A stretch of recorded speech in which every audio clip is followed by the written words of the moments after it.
கண்டிப்பாக இதிலும் ஏதோ ஒரு உலக நலன் இருக்கிறதுதானே பிரபு.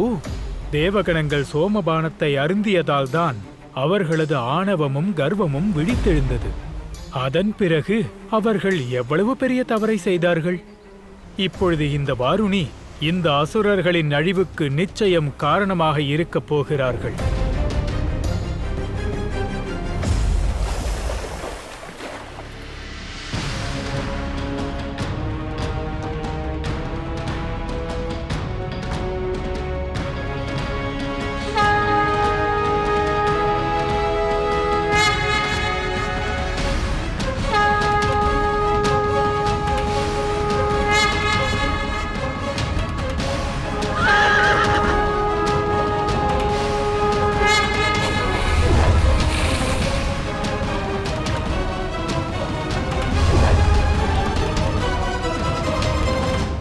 இங்கே என்ன நடக்கிறது? மரம் செடி கொடிகளை தாண்டி இந்த கடலில் என்ன இருக்கிறது? மீண்டும் மரம் வந்து விட்டது. பலி, இது வெறும் மரம் அல்ல. இதுவும் மரம்தான். இதையும் அவர்களுக்கே கொடுத்து விடுங்கள். எங்களுக்கு தேவையில்லை. நல்லது. நில்லுங்கள், நில்லுங்கள். இனி பேச்சு இல்லை. அசுரர்கள் ஒப்புக்கொண்டனர். மனதில் நினைத்ததை நிறைவேற்றிக் கொடுக்கும் இந்த கல்ப விருட்சம் தேவர்களுக்கு சொந்தமாகும். நீங்கள் சூழ்ச்சி செய்கிறீர்கள். கல்ப விருட்சம் அசுரர்களுக்கே சேர வேண்டும். நான் எங்கே ஏமாற்றினேன் தாயே? இந்த மரம் வேண்டாம் என்று கூறியது ஸ்வரபானுதானே? அதுவும் அசுரராஜனின் ஒப்புதலோடு. அதனால் கல்ப விருட்சத்தை நான் அசுரர்களிடம் ஒப்படைத்து விட்டேன். தாங்கள் சற்று நிதானமாக யோசித்திருக்க வேண்டும். மந்தனத்திலிருந்து கிடைக்கும் எந்த விருட்சமும் எப்படி சாதாரணமானதாக இருக்க முடியும்? இப்போது எதுவும் செய்ய முடியாத அசுரமாதா. பிரபு, கல்ப விருட்சத்திற்காக நன்றி. இந்த மரியாதையை ஏற்றுக்கொள்கிறோம்.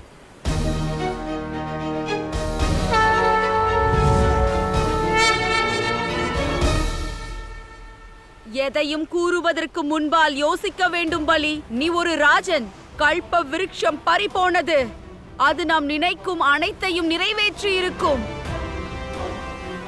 இனி கவனமாக செயல்பட வேண்டும். சரி அசுரத்தாயே. சக்தியோடு இழுங்கள் அசுரர்களே. சோமபானம் கிடைத்து விட்டது. அமிர்தமும் கிடைக்க வேண்டும். இழுங்கள். இழுங்கள்.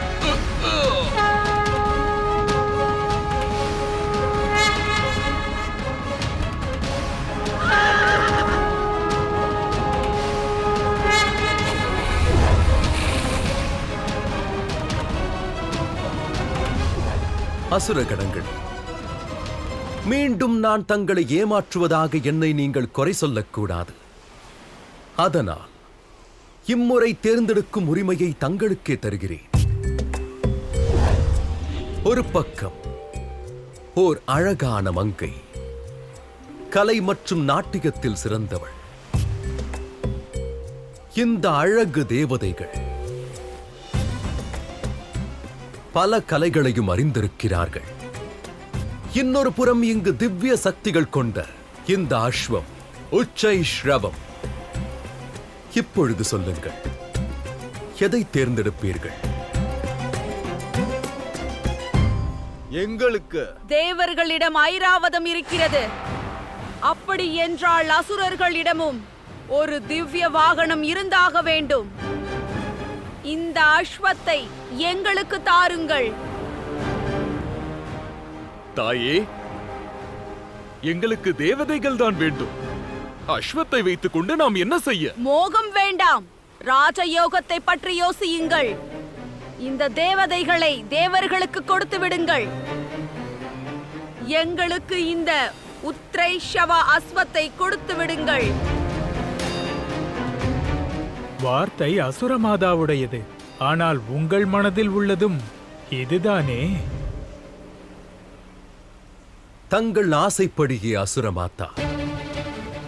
உச்சை ஸ்ரவம் அசுரர்களுக்கு சொந்தமானது. அதோடு தேவதைகள் தேவர்களுக்கு.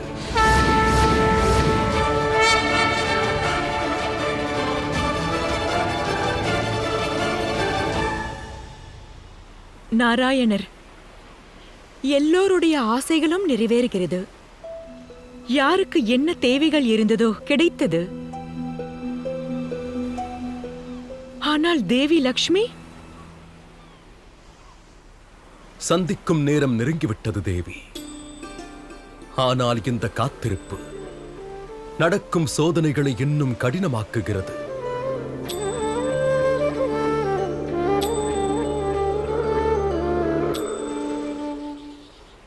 சமுத்திர மந்தனம் மீண்டும் ஆரம்பமாகட்டும். சரி நாராயணரே. இந்த மந்தனம் இனி தொடர்ந்து நடக்க வேண்டும்.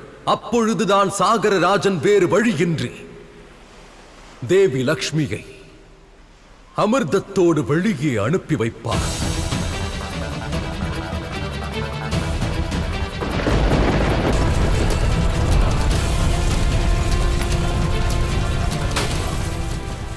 சுவாமி, சுவாமி, காப்பாற்றுங்கள், காப்பாற்றுங்கள், எங்களை காப்பாற்றுங்கள் அரசே, எங்களை காப்பாற்றுங்கள். இங்கு எதற்காக வந்தீர்கள்? உங்களுடைய இடத்திற்கு செல்லுங்கள். அவர்களுக்கென்று இடமே இல்லையே. அப்போது உங்கள் இடத்திற்கு தானே வருவார்கள் தந்தையே. எல்லா பக்கமும் பாருங்கள், அனைத்தும் அழிந்து வருகிறது. உங்களால் உங்களையே காத்துக் கொள்ள முடியவில்லை. இவர்களோ பாவம். உங்கள் ரத்தினத்தையும் சாம்ராஜ்யத்தையும் எவ்வாறு காப்பீர்கள்? கூறுங்கள். இன்னும் நேரம் இருக்கிறது. என்னை என் நாராயணரிடம் செல்ல விடுங்கள். இந்த மந்தனம் தொடர்ந்து நடக்கட்டும். நான் சாகரன். காயவும் மாட்டேன், அடி பணியவும் மாட்டேன். என் முடிவில் நான் மிக தெளிவாக இருக்கிறேன். லட்சுமியை திருப்பிக் கொடுக்க மாட்டேன். லட்சுமியை திருப்பிக் கொடுக்க மாட்டேன்.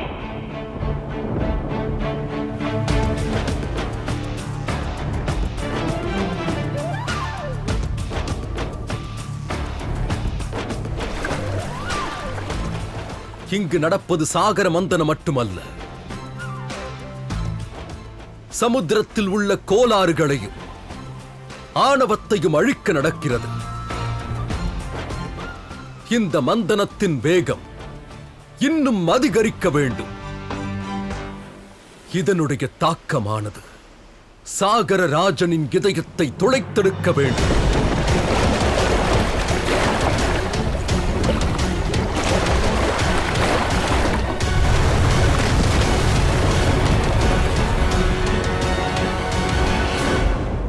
தாய் என்றாலே கருணையின் அடையாளம். இந்த சங்கடத்தில் இருந்து உங்களால் தான் காப்பாற்ற முடியும். இவர்கள் நிலைமையை பாருங்கள் தாயே.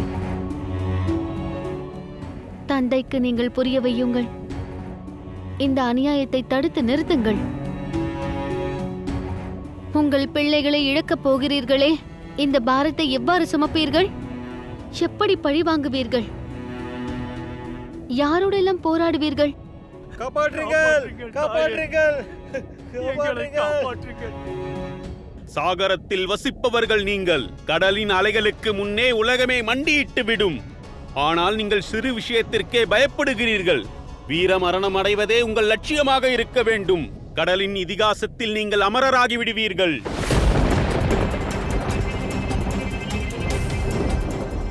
சங்காசுரா, எழுந்திரு, எழுந்திரு மகனே.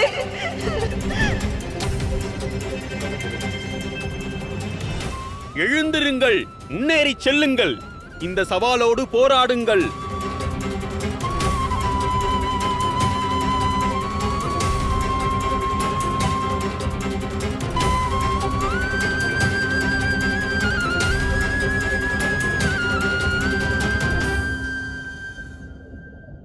லட்சுமி எங்கு பாவங்களை எடுத்து வைக்கிறாளோ அங்கு சந்தோஷம் சுகம் கூடும் என்பார்கள்.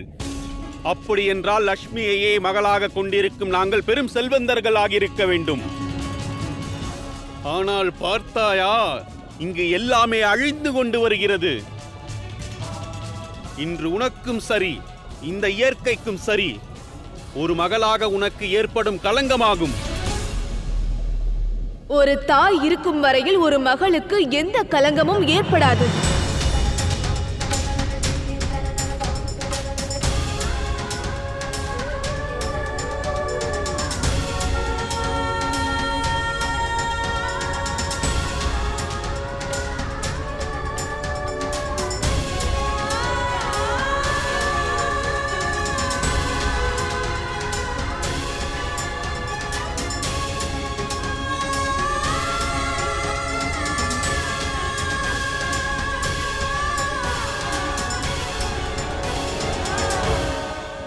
என்ன செய்து கொண்டிருக்கிறாய்? என் தவறை திருத்திக் கொள்ளுகிறேன். மகளே, இதை நான் முன்பே செய்திருக்க வேண்டும். மகளை அனுப்பி வைக்க ஏற்பாடுகளை செய்திருக்க வேண்டும். அவளுக்கு அன்பு காட்டி தாய் பாசத்தை பொழிந்திருக்க வேண்டும். ஆனால் நாம் அவள் அன்பை பறிக்க பார்த்தோம். பழிவாங்கும் எண்ணம் என்னை குருடாக்கிவிட்டது. தயவு செய்து என்னை மன்னித்து விடு.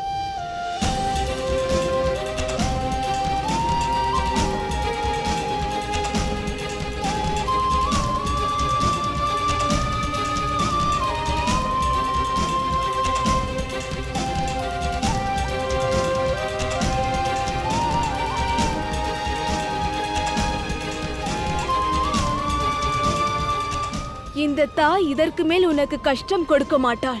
உன்னை தடுக்கவும் மாட்டாள். உன் புகுந்த இல்லத்திற்கு செல்.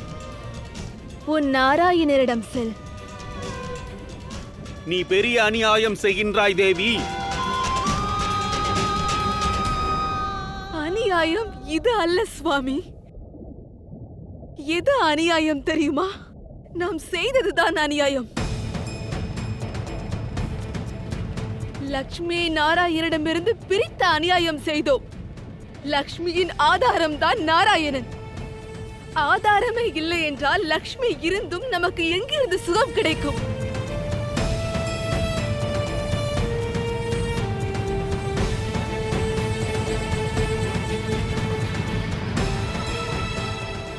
நாங்கள் உனக்கு அநியாயம் செய்தோம். தாய் என்று கூறவும் தகுதியற்றவளானேன். உன்னை போன்ற ஒரு ஸ்ரீக்கு நான் தாயாகவும் இருக்க முடியவில்லை. இல்லை தாயே, நாங்கள் தவறு செய்து விட்டோம். இருந்தும் நீயோ எங்களுக்கு புரிய வைக்க முயற்சி செய்தாய். எங்களை நீ சபிக்கவே இல்லை.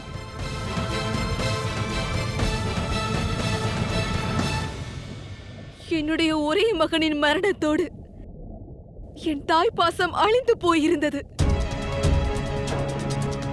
நான் தாய் என்பதை மறந்திருந்தேன். இந்த மக்கள் வீரர்கள், என் குடும்பத்தில் ஒன்றாகும் மகன்கள். இவர்களை இழக்க விரும்பவில்லை. லக்ஷ்மி, நீ எனக்குள் இருக்கும் தாய் பாசத்தை விழித்தள செய்திருக்கிறாய். சுயநலத்திற்காக மகளாக ஏற்றேன். ஒரு தாயின் அர்த்தம் என்ன? அது இப்பொழுது புரிந்தது. எப்படி நீ என்னுடைய மகளாக இருக்கிறாயோ அதே போல் இவர்களும் என்னுடைய மகள்கள்தான். இவர்களை நான் இழக்க விரும்பவில்லை. சாகரத்தின் தாய்க்கு தாய்ப்பாசம் இல்லை என்று இந்த உலகம் என்னை தூற்றிவிடக் கூடாது.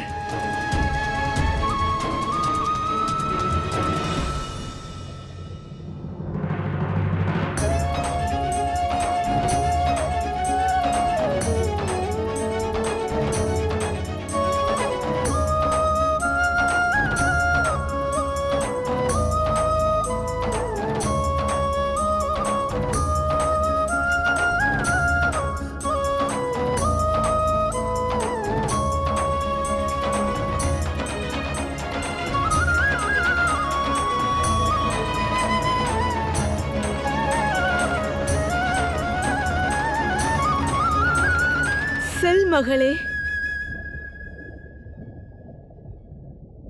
இந்த தாய் உனக்கு இந்த இடத்திலிருந்து விடை தருகிறேன்.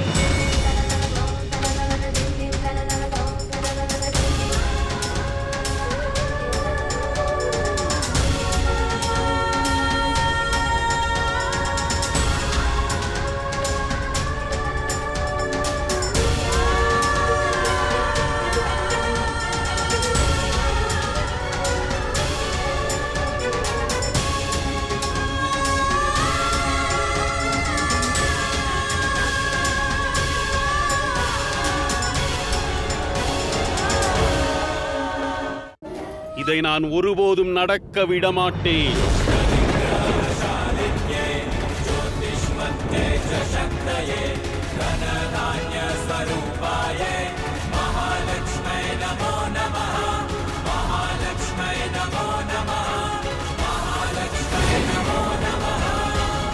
அங்கேயே நில் லக்ஷ்மி.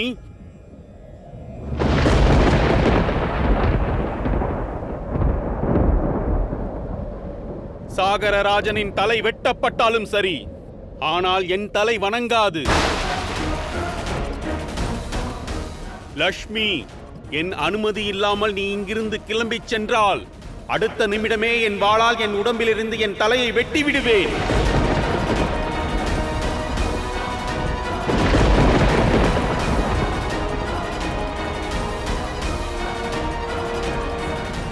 வேண்டாம் சுவாமி, இவ்வாறு செய்யாதீர்கள். இவ்வாறு செய்யக்கூடாது. என்னுடைய மகளை அடைந்தும் அடைய முடியாமல் போயிற்று. நான் என்ன சொல்வதென்றால், நாம் முன்னதாகவே நம் மகளை இழந்தோம். இப்பொழுது என் கணவனை நான் இழக்க விரும்பவில்லை. தயவு செய்து உங்கள் பிடிவாதத்தை விடுங்கள் சுவாமி. ஒரு தந்தையாக இருந்து உங்கள் கடமைகளை செய்யுங்கள். லக்ஷ்மிக்கு ஆசீர்வாதம் அளித்து உங்கள் மகளை அனுப்பி வையுங்கள்.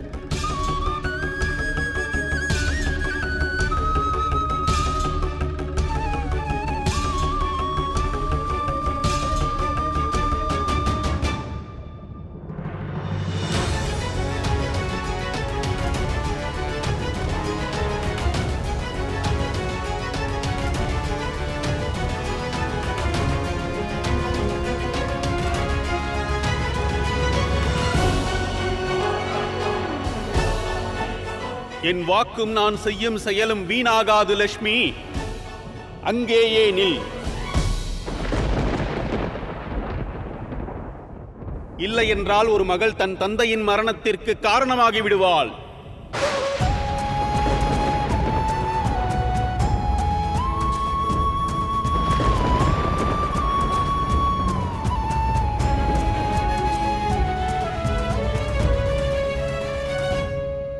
இல்லத்திலிருந்து வரும் பொழுது ஒரு மகள் தன்னுடைய பிறந்த வீட்டில் சம்மிருதியை நிரப்பிவிட்டு தான் செல்லுவாள். வேதனைகளை அல்ல.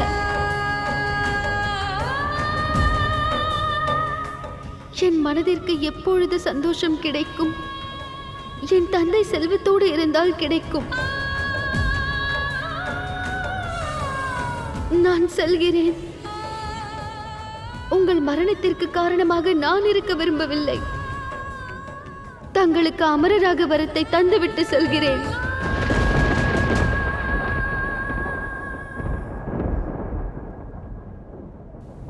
நீங்கள் என்றென்றும் அமரராக இருப்பீர்கள் தந்தையே. அமரராக இருப்பீர்கள். அமரராக இருப்பீர்கள்.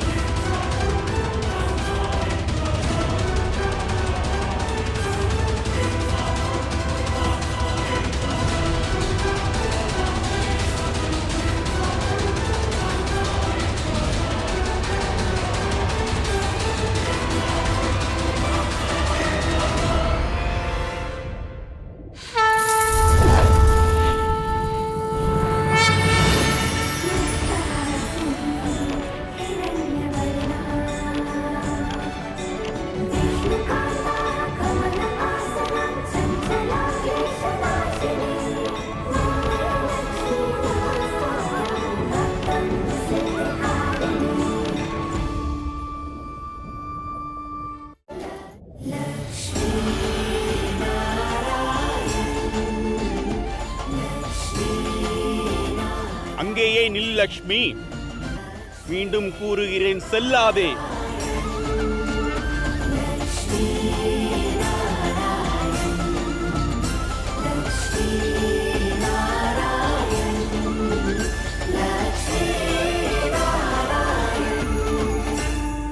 இவ்வாறு நீ இங்கிருந்து செல்லக்கூடாது லக்ஷ்மி.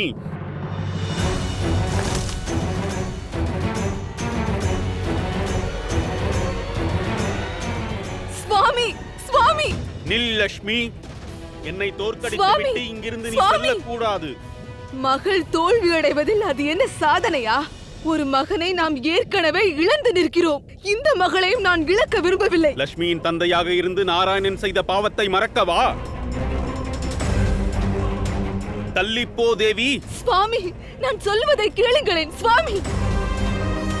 மகள் உங்களுக்கு அமரர் வரத்தை கொடுத்து விட்டு போகிறார். இனிமேல் நாராயணனை எவ்வாறு நீங்கள் பழி வாங்குவீர்கள்? அதற்கெல்லாம் நிறைய காலம் கிடைக்கும். ஆனால் இப்போது அன்போடும் மகிழ்ச்சியோடும் மகளை அனுப்பி வையுங்கள்.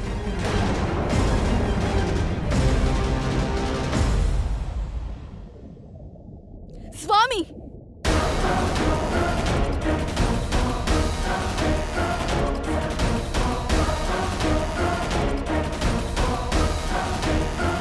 பகைமையை வளர்க்க நான் உங்களை ஒருபோதும் அனுமதிக்க மாட்டேன்.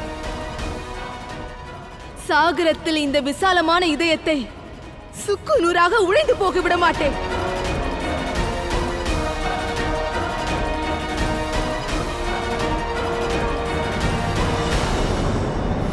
உங்கள் கர்மா மற்றும் உழைப்பால் கடலை கடைந்து விட்டீர்கள் நாராயணரே. உங்கள் லக்ஷ்மி உங்களை நெருங்கி நெருங்கி வருகிறாள்.